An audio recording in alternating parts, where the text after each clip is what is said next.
What's up guys, Christian here from CK Wraps. So I'm doing the spoiler, sorry about that, I'm using my phone for this. I'm doing the spoiler on this Honda Civic Type R. I know a lot of you have questions about how to do this type of spoiler. So what I do is I take the spoiler apart. There isn't a lot of magic to it. So this was a separate piece because it is a separate piece. As you can see the seam right there. And then I did an inlay on the inside. All right, so the inlay is done on the inside here first, and then I run knifeless tape all the way down the edge. And I'm going to show you what that looks like in a second. So I run it all the way down the edge wherever I think is best, but follow a body line. All right. So this is a two-piece fin, if you want to call it a fin. It looks like a fin to me. And then these are actually two separate pieces. This piece isn't two separate pieces, but I made it into two pieces. So this is what those pieces look like when they're off. So this, taking it apart does kind of suck. It's not plastic welded, but they do put a plastic weld on the inside. There are still clips right there. So, but they do put a little bit of plastic weld right there and there on this particular spoiler. The STI might be a little bit different. I have no idea. I haven't taken one apart yet. So this is the other piece with the metal bracket on it, and this mounts to the spoiler. So these two pieces, this one and this one, clip back together, and then they get inserted into this piece. So this is the inside piece where the actual center piece of the spoiler connects from fin to fin. And then this is the mounting bracket right here. I haven't cut it out yet because I wanted to show you. So I've done the inside piece first, and I've come all the way around the top with my knifeless tape, and I've overlapped. And make sure you're post-heating the edges, these corners and stuff, because they're very, they're a little bit stretched. They're not crazy, but you want to make sure that you've gone over it with a nice post-heat and you're not wrinkled up or anything like that once you are ready to pull your knifeless tape. So that's the inside. This is the outside, which will face out. So we want our seam to always face in for the most part because we don't want it to be visible.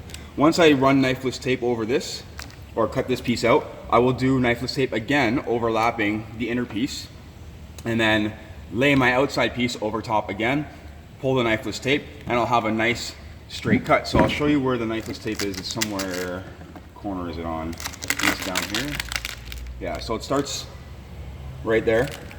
I have a longer and a shorter piece. As you can see, there's a shorter piece, which is the first, that's the starting point, but it's not actually the starting point. That's where I started laying it. This longer one is the piece that I have to pull first.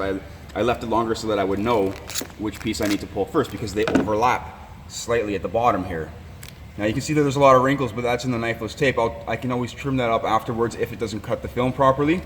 And because the knifeless tape will only bend so much, and this is finish line, so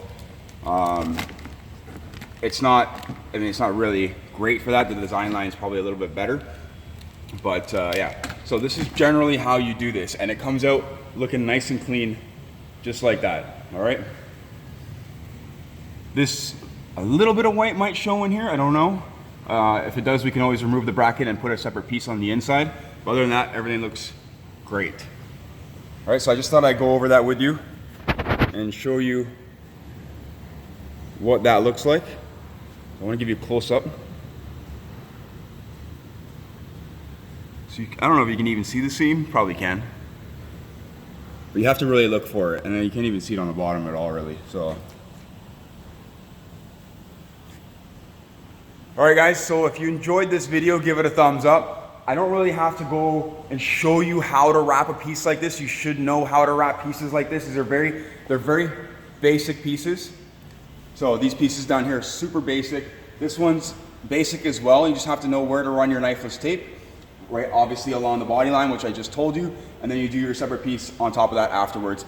These are very much flat pieces for the most part. They're not super intricate or difficult to wrap. There's no stretch on this. There's no stretch on this. There's a little bit of stretch on the corners. Sorry, there's no stretch on any of these, and there's a little bit of stretch on the corners of these ones, but I've post-heated them to make sure that it doesn't come off. That one's been on there for a day now, and it looks good. It looks good still. It's not going to move, so I know that it's not going to move. And it's all about obviously relaxing the tension that you've created when you're stretching the film.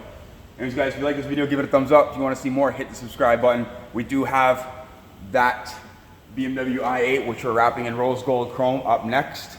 And then after that, we have our our workshop here at Concept Auto Salon in Thornhill, and then after that we have a Lamborghini Aventador in satin red chrome. We have Will Motivation coming all the way down, or all the way up from Ohio. I believe he's driving the car down, or up here, and we're wrapping that in Avery satin red chrome. It's gonna look amazing. We're doing some black accents, we're wrapping the brake calipers, it's gonna look wicked. Anyways guys, thanks for following, take care.